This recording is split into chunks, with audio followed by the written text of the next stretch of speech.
Crisis en la Casa Blanca de Trump, edición especial de Camilo. Señor Alberto Villamarín, especialista en geopolítica estratégica y defensa nacional, que nos ha recibido en Bogotá. Esta pregunta es para usted.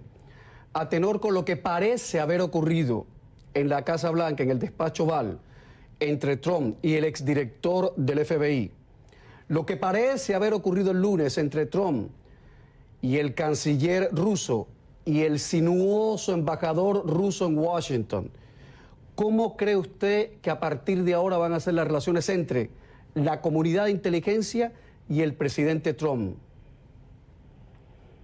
Pues, Camilo, se van a convertir en uno de los problemas, de los temas más difíciles para manejar del presidente Trump, porque se pierde lo más importante, que es la confianza. Pero además se complica por lo que le mencionaba antes, que es esa guerra interna que hay entre las agencias de inteligencia, que ha conducido a problemas tan graves como el 11 de septiembre. Sin embargo, el presidente Trump tiene que cambiar su actitud y tiene que corregir esa línea de trabajo. De lo contrario, el afectado principal es Estados Unidos, más que él como presidente.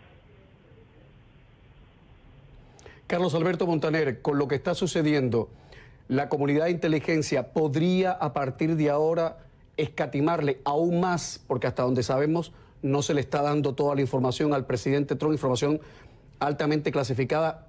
¿La comunidad de inteligencia estaría en su derecho de escatimarle al presidente este tipo de información? Por supuesto, no hay duda.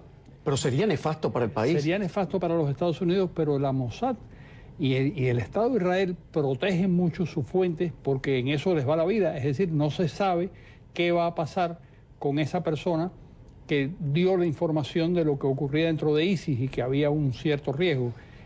Es decir, un cierto riesgo para los Estados Unidos como consecuencia de unos explosivos. Para el espía y para los espías israelíes también, me imagino. Claro, son espías israelíes que en algunos casos son de religión islámica y eso los destrozan, los matan. Y ya hay muchos casos, o hay algunos casos parecidos en la historia del Mossad. Y yo creo que sí van a tener mucho cuidado porque no se le puede dar información a una persona que es capaz de divulgarla de esa manera tan irresponsable.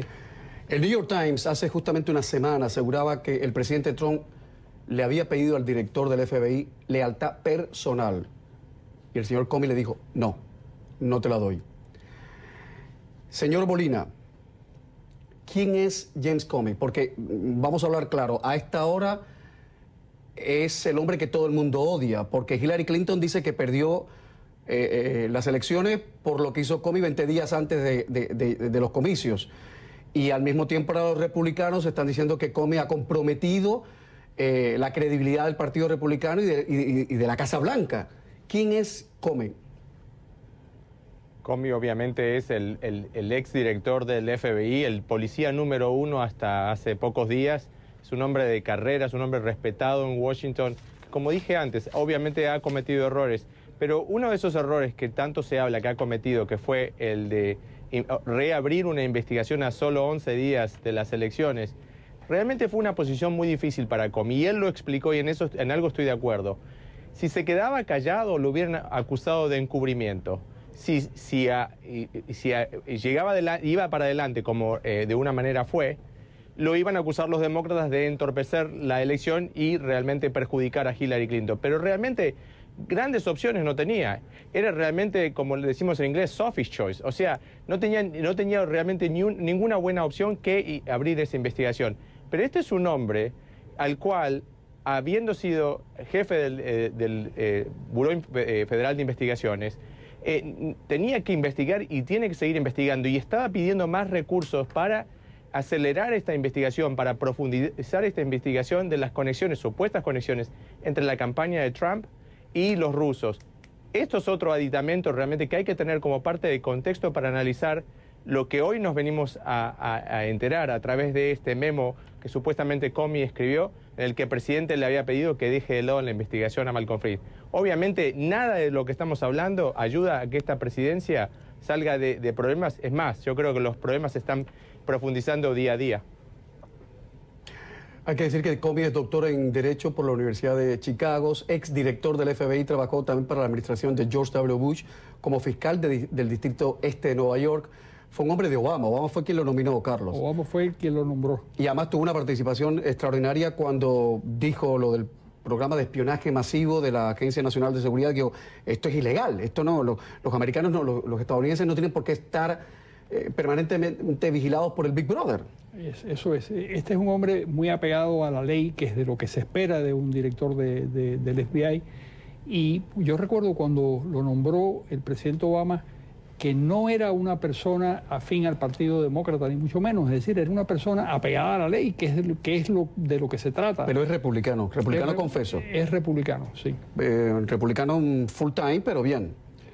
Bueno, yo creo que es republicano, pero es un republicano porque puede coincidir con ciertas posiciones de los republicanos, pero no es un republicano fanático, ni es un republicano que está dispuesto a defender a su presidente. Él no tiene su presidente. Hay un presidente del país, hay unas leyes en el país, hay un Congreso, y él obedece lo que es la estructura política de este país, que es de lo que estamos viviendo y de lo que nos está salvando de que este país se destroce institucionalmente. Porque el director del FBI no tiene que tener intenciones partidistas, al menos evidentes. No claro, puede tenerlas. No debe tenerlas. No debe tenerlas. Bueno, vamos a ver, porque la madeja se va complicando. Se va complicando mucho. Yo no sé cómo el presidente va a salir de esta. Señor Molina, nos queda un minuto antes de ir a publicidad, pero antes quiero saber su opinión sobre ese torpedo que envió en esa máquina electrónica de pucheros electrónicos que es Twitter para el presidente Trump, cuando dijo, amenazó a Comey diciendo que cuidado, no salgan a la publicidad las grabaciones, y otra vez vuelve el fantasma de Nixon a gravitar sobre todos nosotros. Hasta donde usted sabe, señor Molina, ¿el presidente graba todas sus conversaciones? Por ahí no, por ahí lo estaba amenazando porque por ahí algo más se había discutido en esa conversación, pero yo creo que la última amenaza es: no vayas a decir que te pedí que dejes la investigación sobre Michael Flynn de lado. Yo creo que ahí estaba realmente la amenaza velada, y por eso yo creo que este memo sale a la luz ahora. Es un poco una contestación hacia Trump para, obviamente, poder limpiar su nombre, y me refiero a Comey. Voy a poner publicidad y a la vuelta nos vamos a centrar en la otra crisis, para que tengan una idea. En menos de 48 horas, dos grandes crisis políticas están estremeciendo la Casa Blanca hasta el tuétano. Me centro ahora en lo que ha ocurrido o habría ocurrido el lunes entre el presidente Trump, el canciller ruso y el embajador ruso, que dicen en Washington, en esa ciudad donde la intriga profesional es el arma de cada día, dicen que una de las personas más tenebrosas es el embajador ruso en Washington. Por algo será. En 3 minutos estamos de vuelta.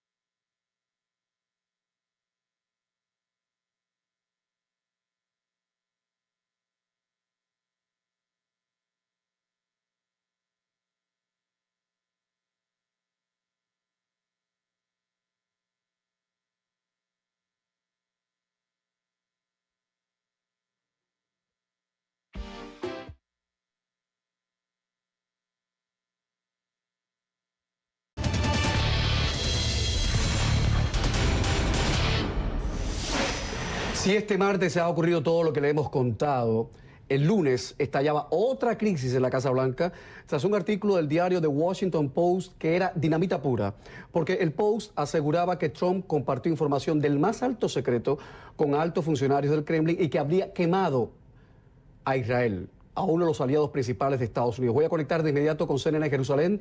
José Levi, adelante, buenas noches. Hola Camilo. Lo que está claro es que Donald Trump tenía todo el derecho desde un punto de vista legal de transmitir esa información. Lo que está aquí en debate es si es conveniente el que el presidente de los Estados Unidos transmita información especialmente sensible, y no estamos hablando de un aliado de los Estados Unidos, sino de Rusia, un país que tiene relaciones directas tanto con Irán como con Siria. Entonces, aquí, la información que habría transmitido Trump a Sergei Lavrov, el canciller ruso, sería aparentemente que ISIS está preparando bombas para instalarlas en computadoras portátiles, las cuales podrían ser llevadas al interior de aviones para provocar un verdadero horror. Entonces, esa información habría sido transmitida por Trump. Pero ¿qué es lo que pasa? Rusia cuenta con capacidades de inteligencia independiente de Estados Unidos. Y entonces aquí el problema es que quizás Donald Trump improvisó, quizás para intentar conseguir una mayor cooperación con Rusia en la lucha contra ISIS. Pero resulta que Moscú puede aprovechar esa información para intentar, por ejemplo, verificar métodos, en este caso de lo que sería la inteligencia israelí, que aparentemente habría estado detrás de esa información de inteligencia, quizás también algún otro país del Medio Oriente. Entonces Rusia puede, con la información recibida por Trump, llegar quizá a cuáles son las fuentes de esa inteligencia, si se trata de agentes, si se trata de algún tipo de seguimiento electrónico.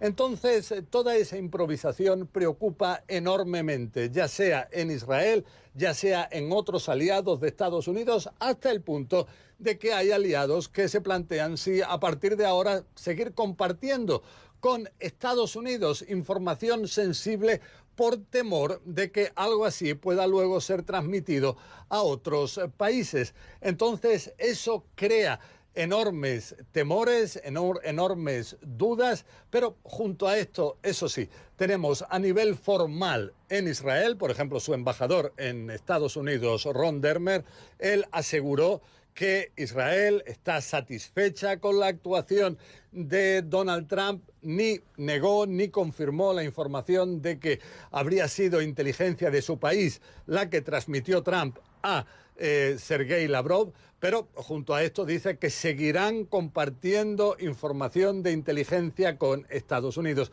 Hay que tener en cuenta que el próximo lunes será cuando Donald Trump comience una visita histórica importante con distintas ramificaciones políticas, también en lo que respecta al acercamiento entre israelíes y palestinos. Y entonces, en un momento como este, lo último que quieren los israelíes es enrarecer el ambiente. Camilo. Muchísimas gracias, José Levi, en Jerusalén. Es curioso, señoras y señores, que el mismo diario que, por cierto, el presidente Trump le declaró la guerra, y ellos le han declarado la guerra al presidente Trump, el Post, el Washington Post, fue el diario que echó del poder a Nixon. Con una valentía extraordinaria logró que la cabeza del presidente rodara, y hasta el final su editora, la señora Graham, que se mantuvo ahí hasta el final, logró que Nixon saliera de la peor manera. Ahora, la única certeza hasta ahora es que los servicios secretos temen que la información recibida por Moscú acabe en manos de Teherán, de los iraníes. Hernán Molina, en CNN Los Ángeles, ¿hay manera de evitarlo a esta altura del partido o ya, el daño está hecho? Y va a ser muy difícil porque no sabemos ahora qué es lo que los rusos van a hacer con esa información. Nunca lo vamos a saber, obviamente. Yo creo que lo que decía José Levi desde Tel Aviv es realmente importante. Igualmente agregaría una cosa. Cuando Israel dice oficialmente que no, que aprecia la actuación de Donald Trump y que no tiene ninguna objeción con la información que ha compartido, eso no significa que Mossad, que es la agencia de inteligencia israelí, no vaya ahora a retener o ser más cuidadoso con la clase de información confidencial que tienen de inteligencia con los servicios de Estados Unidos. Y otra cosa que tú hablabas al principio con el otro analista es si la CIA o el FBI le va a dar toda la información al presidente. Yo creo que particularmente la CIA ahora va a tener más cuidado en las cosas que va a compartir con el presidente Trump, y va a compartir muy probablemente solo lo que sea absolutamente necesario. Villamarín en Los Ángeles, Carlos Alberto Montaner en Miami. Hernán Bolívar en Los Ángeles y Villamarín en Bogotá. Ayúdennos, por favor, a mí y a los televidentes a entender ese maridaje, esa amistad entre Trump y Vladimir Putin, entre la Casa Blanca de Trump y el Kremlin de Vladimir Putin. Voy a empezar con usted, señor Villamarín. En su opinión, ¿qué representa para Donald Trump la figura de Vladimir Putin? ¿Cómo se explica esa amistad? Pues Camilo, esa amistad tiene o ha tenido mucha especulación. Varios analistas han dicho que hay 5 puntos, que sería alrededor de los negocios de Trump, que sería alrededor de una intención estratégica. Podría tratarse también de una manera de utilizar la influencia que tiene Trump sobre Siria y sobre Irán, corrijo, que tiene Putin sobre Siria y sobre Irán. Podría tratarse también de una manera de aproximarse a profundizar más datos de inteligencia que necesitan las fuerzas de Estados Unidos, pero lo cierto es que no hay una claridad ni hay una especificidad de cuál es el fondo de esa relación, y se ha podido aclarar qué es lo que viene detrás de las reuniones que tuvo Flynn o que han tenido otros republicanos de alto nivel cercanos a Trump con Rusia. Es decir, que todo sigue siendo un enigma, y como en inteligencia hay que darle tiempo al tiempo. Pausa de publicidad, pero a la vuelta vamos a intentar hacer la misma pregunta, pero de una manera más directa. La amistad o la relación tan estrecha entre el presidente Trump y el señor Putin tiene que ver con los presuntos negocios o la presunta relación de el entorno más cercano de Trump con Rusia, estamos hablando de plata, de dinero, o simplemente se debe a la desinformación del presidente en materia de política internacional. ¿Cómo lo ve Carlos Alberto Montaner? Suelta prenda antes de irnos a publicidad. Yo creo que hay mucho de esto último que tú has dicho, es decir, que hay ignorancia por parte de Trump de cuál ha sido la relación entre Estados Unidos y Rusia y la Unión Soviética durante muchísimas décadas. ¿Qué pasó durante la Guerra Fría? Este señor era un teniente coronel del KGB, el señor Putin, el señor Putin, y tiene que tener una visión de Guerra Fría. Lógicamente tiene que tener una visión de Guerra Fría, que el señor Trump no la tiene. Tiene una visión de un empresario que simplifica las cosas y que le parece que todo es más fácil de lo que debiera, y que probablemente pensaba, probablemente, no lo sé, que los anteriores presidentes que habían estado, los 11 o 12 presidentes que habían estado desde Roosevelt hasta que él llega a la presidencia, pues eran unos tipos que se equivocaban. Y que él sí lo va a hacer. Que él lo va a hacer bien porque además hay mucha gente que hace esas simplificaciones. No, hombre, si yo tiraría la bomba, yo no sé qué, yo a Corea del Norte le haría tal cosa. Bueno, pero una cosa es realmente cuando tú tienes toda la información de cuáles son las consecuencias de los actos, por qué Estados Unidos adoptó una posición u otra durante mucho tiempo. Eso requiere una cierta finura intelectual y un refinamiento, y requiere unas lecturas. Este señor es famoso porque no lee nada. No, él mismo lo admite, que no lee las páginas web que propalan las noticias falsas una y otra vez. Y la cadena Fox. Y la cadena Fox. La cadena Fox. A nosotros no, pues, o sea, CNN es parte de su... Ahora, los adversarios del presidente siempre arguyen que solo le interesa el dinero y que con Rusia estaría detrás del dinero. A mí me parece muy vasto, muy primario, muy básico achacarle esa idea al presidente. El presidente no es tonto y tiene suficiente plata. No creo que por buscar más plata comprometa la seguridad de Estados Unidos. No me parece. Yo tampoco creo Me eso. parece, vaya, que se dicen cosas de Trump que a veces exageran, ¿eh? Sí, es un hombre muy rico, pero no me parecería que la motivación para su acercamiento a Putin y su acercamiento a Rusia sea una cuestión puramente económica. Eso me parece a mí también demasiado simple. Claro. También. Creo que hay También Putin, y él percibió durante la campaña que los rusos lo apoyaban, que los rusos estaban de su parte, que había una identificación entre el caudillo Putin y el caudillo Trump.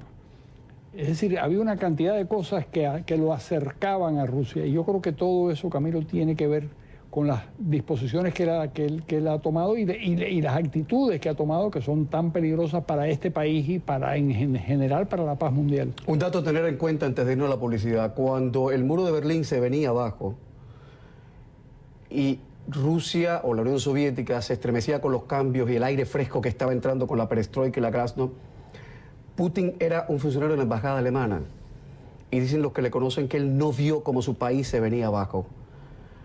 Y otros dicen que cuando uno es del KGB lo es para siempre, que se te quede en la silla turca, que eso no se va. Bueno, es lo que dice la gente. Publicidad, regresamos.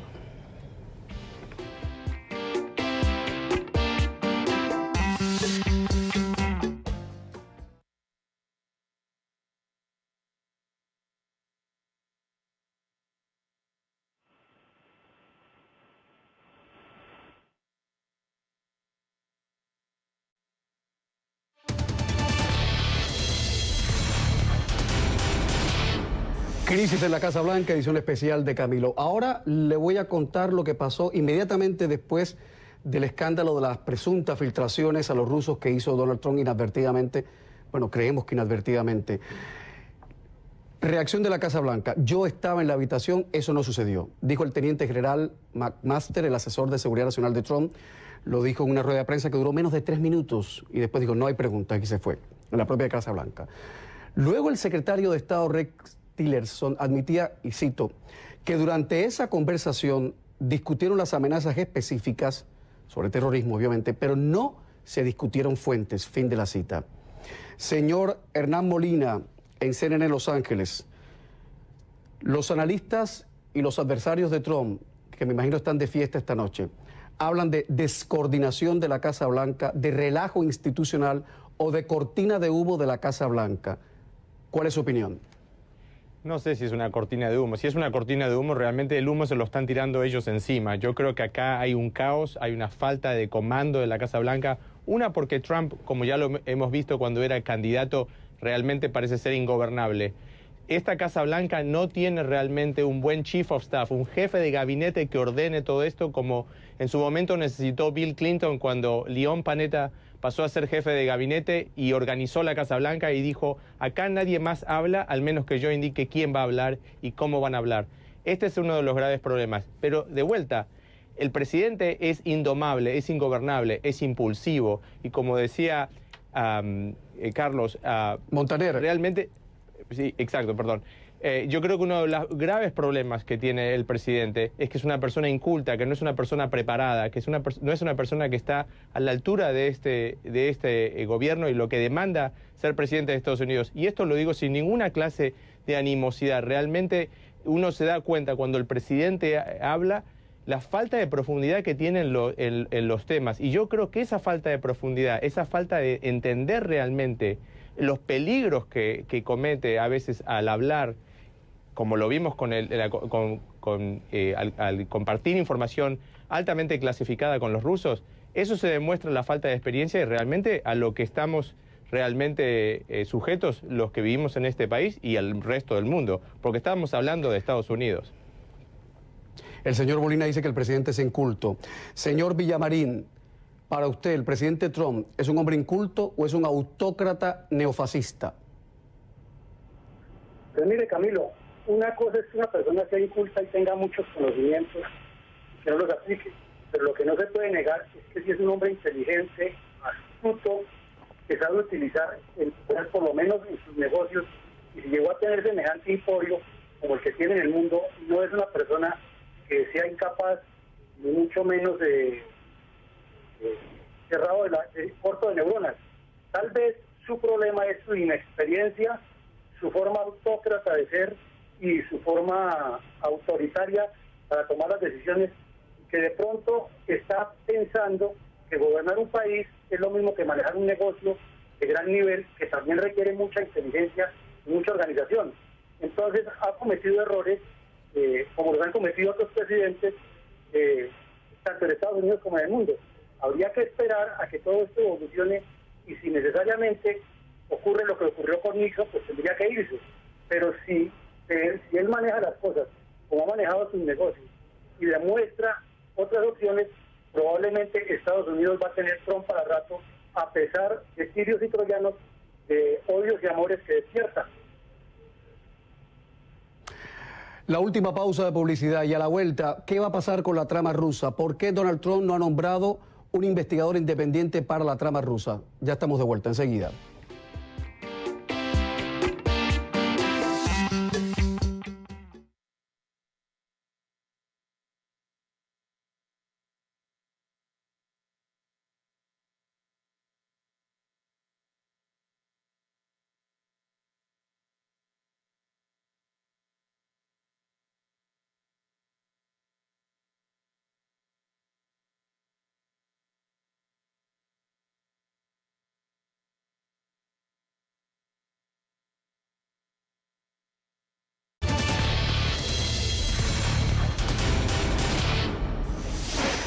...9:55 vamos buscando el final. Ahora me doy cuenta que el programa lo hemos titulado Crisis en la Casa Blanca, pero también podríamos haberlo titulado Donald Trump o las amistades peligrosas, como el clásico literario. Señor Alberto Villamarín en Bogotá y señor Hernán Molina en Los Ángeles, muchísimas gracias por haber estado con CNN en español esta noche. Muchas gracias, de verdad, que sé que abrieron en sus agendas un huequito para atendernos. Gracias a ti, Camilo.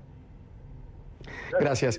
Carlos Alberto Montaner, busquemos el final usted y yo. Voy a hacer una pregunta que yo sé que como usted es un hombre tan atemperado, porque el día que ustedes vean a Carlos Alberto Montaner poner el grito en el cielo es que ya el mundo se acabó. Es un hombre de verdad atemperado, con una temperancia extraordinaria. Y este tipo de pregunta yo sé que puede ser ligeramente incómoda para un hombre como Carlos Alberto Montaner. Los panelistas en el programa de hoy han dicho que el presidente Trump es un hombre inculto, lo has dicho tú, inexperto, lo ha dicho el señor Villamarín. ¿Donald Trump es un hombre inculto, inexperto o es un autócrata neofascista? No creo que sea neofascista, porque para ser fascista hay que tener una cierta formación, hay que entender el mundo de una cierta manera. Por lo menos formación ideológica. De algún tipo. Sí, él es una persona autoritaria. ¿Es un autócrata? Yo creo que sí, es un autócrata, es una persona que está acostumbrada a hacer lo que le da la gana y cuando no logra hacer lo que quiere, pues entonces se disgusta, se incomoda mucho, no entiende lo que es la República Norteamericana, que es una república concebida precisamente para buscar de algún tipo de acuerdo entre personas que tienen posiciones diferentes, concebida para el equilibrio de poderes y para el equilibrio entre instituciones que se contrapesan, porque así fue diseñada, es decir, no es una casualidad. Cuando se hizo Estados Unidos, estudiaron lo que había sido la República, básicamente lo que había sido la República Romana y por qué había fracasado la República Romana.